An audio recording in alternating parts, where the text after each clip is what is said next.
নমস্কাৰ, মোৰ নাম শ্ৰী বৰুণ বিকাশ বৰা। মই শংকৰদেৱ শিশু নিকেতন উত্তৰ লখিমপুৰৰ পৰা এবাৰ হাইস্কুল শিক্ষান্ত পৰীক্ষা অৱতীৰ্ণ হৈছিলোঁ। মই 93.4% পাবলৈ সক্ষম হৈছোঁ। গণিতত কিমান পালা তুমি নিজে কোৱা? মই গণিতত 100 পাইছোঁ। হয়, মই প্ৰথমতে মোৰ মা দেউতাক ধন্যবাদ জনাব বিচাৰিম। বহুখিনি কষ্ট কৰিছে মোৰ বাবে।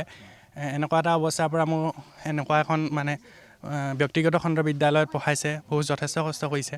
ইয়াৰ লগতে মোৰ স্কুলৰ শিক্ষয়িত্ৰীসকলকো ধন্যবাদ জ্ঞাপন কৰিব লাগিব। তেওঁলোকেও যথেষ্ট কষ্ট কৰিছে মোৰ লগত, তেওঁলোকেও যথেষ্ট প্ৰেৰণা দিছে। কি কৰিছিলে দেউতাই, কি কৰিছিলে, কেনেকৈ তোমাক ইমান এইটো পৰ্যায় পাইছে বা কেনেকৈ পঢ়া শুনা কৰিছিলে? তুমি ক'লা যে যথেষ্ট কষ্ট কৰিছে দেউতাই।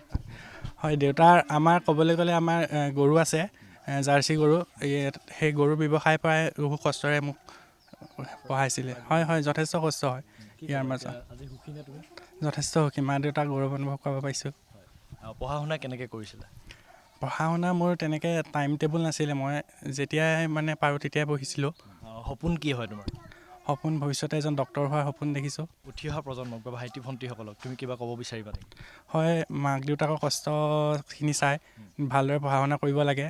কাৰণ সকলো মাক দেউতাকে নিজৰ সন্তানৰ ভালটোৱে বিচাৰিব সদায়। হয়, যেতিয়াই পৰীক্ষা এটালৈ আগবাঢ়োঁ বা পঢ়িব লওঁ, তেতিয়া সেই কথাটো সদায় অশান্তি কৰে। এনেকুৱা এটা মনত ভাৱ আহে যে দেউতা মাৰ কাৰণে কৰিব লাগিব, নিজৰ কাৰণে নহ'লেও। তেওঁলোকক দেখুৱাব লাগিব তেওঁলোকৰ কষ্টই যে ফল আনিব।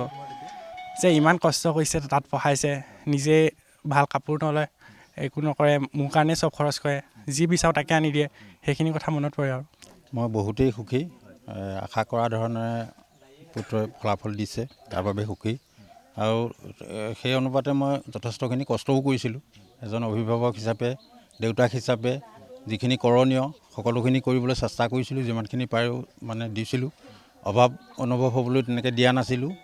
আৰু সেই অনুপাতে আজি পুত্ৰইও আশানুৰূপ ফলাফল দিছে, তাৰ বাবে মই বহুত সুখী। সৰুতে তাক প্ৰথম প্ৰাইভেট স্কুলত নামভৰ্তি কৰোঁতেনেই মই অকণমান ঘাট প্ৰতিঘাত পাইছিলোঁ।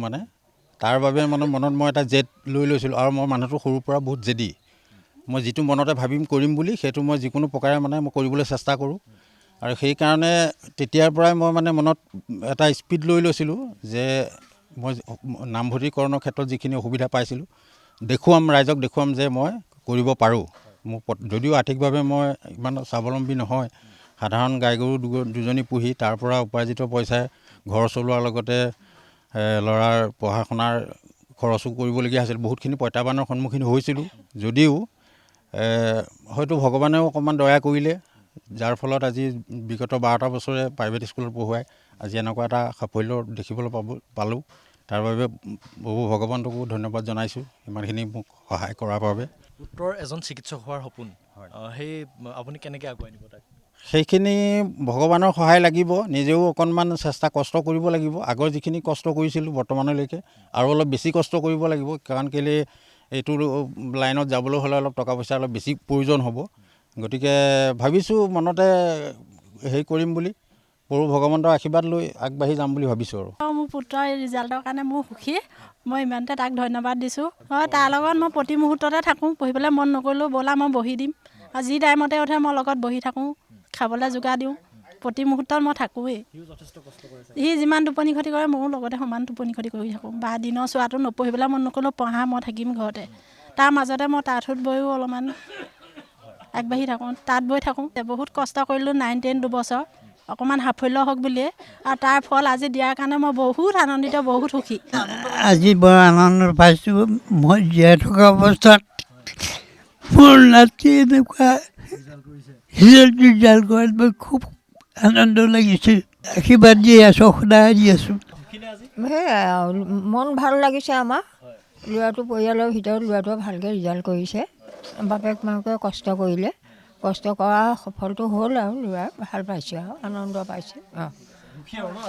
আমি একদম ওচৰ চুবুৰীয়া হৈ বৰ সুখী হৈছোঁ। আমাৰ গাঁওখনত যে ল'ৰা এটাই ইমান ধুনীয়াকৈ ৰিজাল্ট কৰিছে, গতিকে ভৱিষ্যত যাতে আৰু ভাল ৰিজাল্ট হ'ব, অন্য ল'ৰাইও কৰিব।